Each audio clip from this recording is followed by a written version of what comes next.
here I am in all my awkward glory. So, you probably can't tell, but I am kind of drowning in a pile of my schoolwork right now because due to my current situation, I don't move to the extent that I should. So pretty much I got home at like 5 o'clock and I sat down on this couch to do my homework and I haven't moved since. Which, there are worse situations to be in. Matilda pointed out, oh my, I just crushed my pencil. Matilda pointed out that we got our first hate comment on our channel, which, would seem like a great milestone because we've just validated our existence as YouTubers. We've received hate comments. And I was going to congratulate you, Matilda, until I hit the realization that you actually weren't the first person to get a hate comment.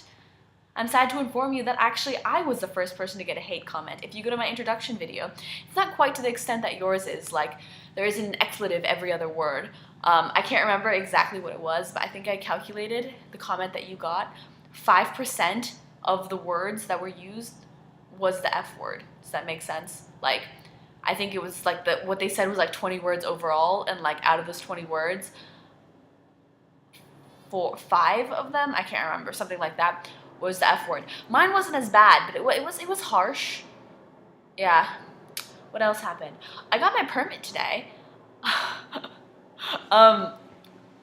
I took my permit test, for those of you who do not live in the United States. I don't know what you call it, but pretty much it's before you start driving on your own.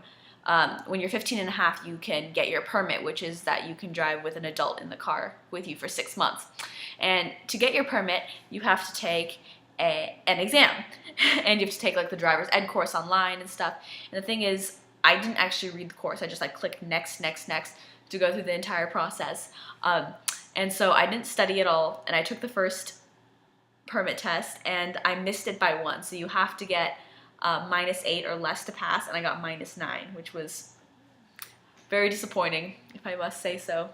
But I just couldn't bear it, and so I waited another month before I took it again, and I took it today, and I passed with only a -2, and I didn't do any more studying, so, that's good, I guess. So today, something really interesting. I have lots of thoughts.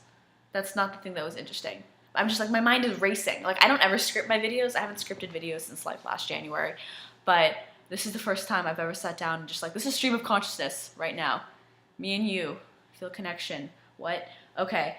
At our school, they do this thing that's called every 15 minutes, and they do it every 4 years because, as some of you might know, an American high school is 4 years. And so if they do one assembly once in that like 4-year span, that means that every person who goes through our high school will see it at least once before they graduate. And so for me, it happened in my sophomore year. That's me. I'm a 10th grader, just a sophomore. And what it is, it's really intense. Just kind of an uncomfortable position. So, I had knee surgery, so I'm entitled to be in uncomfortable situations. And I'm still wearing my school uniform. Just don't. Back to what I was saying. So the assembly, what they do is it's supposed to like help prevent drunk driving and raise awareness about the issues surrounding drunk driving. And we have prom in like 2 weekends, which is why they do this around this time, because of partying and stuff that happens before and after prom. And what it is that they actually tell kids in advance, some of the kids, like a few months in advance, that they're going to be victims in this situation. And what they do is they have like police officers and a Grim Reaper go into people's classes and like take them out every 15 minutes. A new kid gets taken out of a class, and then they don't come back for the rest of the day. They come back like for the classes, and they're like painted black and stuff, and they're not allowed to talk. So it's as though they've died in a car crash, and the parents have to write eulogies for them, and the eulogies are put all over the school, and they have like a little makeshift graveyard where they put people's names up, and they pick popular kids. So these are kids that everyone knows, and like you really feel it in your classes, like people are gone, and it's really eerie and creepy.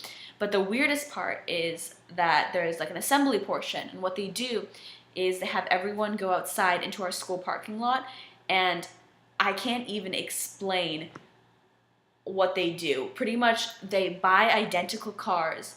So they pick two or three students, and they buy cars that are identical to the cars that the students own, and they like disfigure them and stuff, and they put them in our school parking lot so it looks as though they've been in a car crash, and the kids go sit in the cars, and they have like makeup, and so it looks like, so pretty much you walk into the school parking lot, sorry, I'm a little all over the place, and you see two cars that you recognize crash into each other, like all disfigured, like twisted up, with people, like kids that you know from school, with like blood rushing down their faces, like completely like messed up. It looks like they've been in a crash. Like it's so realistic. And then we had like a fire truck come in, and they had like a bunch of police officers come in, and they started like sawing apart the cars to try and get them out. And like it was, so pretty much we just stood there for like an hour and a half. I think it was less than that, but like we stood there for the duration of the assembly, watching them take apart the cars, like reenacting what it would be like if there had been a car crash in our school parking lot. And I can't even explain how realistic it was. Like, some of my friends fainted. Like, they passed out. It was crazy. It was also a hot day. But just, like, seeing people you know, like, with blood all over you, being put in a stretcher, being taken to an ambulance. One of the girls died in the situation, and so they put her in a coffin, and they took her out. And they had one person pretend to be someone who's a senior at our school, pretend to be the drunk driver. And so she was arrested in front of everyone. So, like, there were, like, 10 police officers, maybe. And they went and questioned her. And they had, like, over the intercom, you could hear what they were asking her. And they had her, like, do all the drunk driving tests, like, the following the eyes and stuff. And they arrested her there. They put her in her cop car, and they drove her away. And so the people who died in the crash, allegedly, of course, they aren't going home to their families tonight, and like supposedly what they do is they go to a hotel. You're not supposed to know that part of it, but they're not allowed to use their phone, they're not allowed to use Facebook, anything. So it's to simulate completely as though there had been a car crash. And it was so realistic, it was so eerie, it was like so terrifying that you know it's fake, but at the same time it affects you. And I really hope that something like this would have the power to dissuade anyone from over drinking and driving, but like, people are stupid. And I think that I'm fortunate to be in a school environment where people are a little bit more conscientious about that kind of stuff. But I know lots of people are going to be drinking during prom. Yeah, but that's what happened. And so I went from that, like, really kind of, like, emotionally draining situation straight to the DMV office where I took my permit test. And it was just kind of a weird thing. So, was that awkward enough? I don't think so. 8 minutes. Oh. Sorry, didn't mean to talk that long. Okay, bye.